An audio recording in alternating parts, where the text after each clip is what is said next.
Kate, in your own time to camera. Okay, in order to increase women's participation in political life, there needs to be increased political leadership and commitment to addressing this issue. It needs to be reflected in the programme for government being brought forward by the executive. It needs to be reflected in the programme for government delivery plans. And we also want to see a gender equality strategy that will address this issue.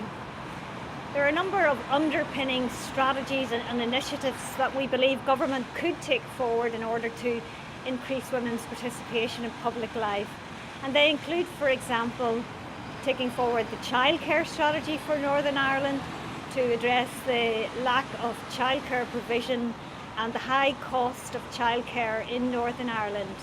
There's a number of other initiatives that could be taken forward, including strengthening women's equality rights under equality legislation here, for example, so that service providers and others can take forward positive action to address women's underrepresentation. There's a number of initiatives that have also worked well that we can learn from, such as the Women in Councils initiative that was taken forward, and that included things like gender champions and gender action plans and changing the culture within organisations. So there's a lot that we can learn from, both locally and internationally. For example, we know Sweden has taken forward a gendered action plan to increase women's representation in political life. We know that women's committees and caucuses have been set up in parliaments in different parts of the world to increase women's participation in public life. So there's a number of initiatives that we can learn from.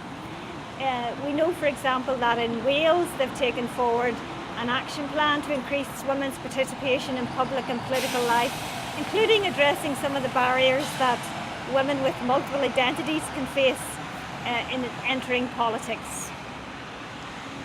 Is that okay? Great. Thank you very much.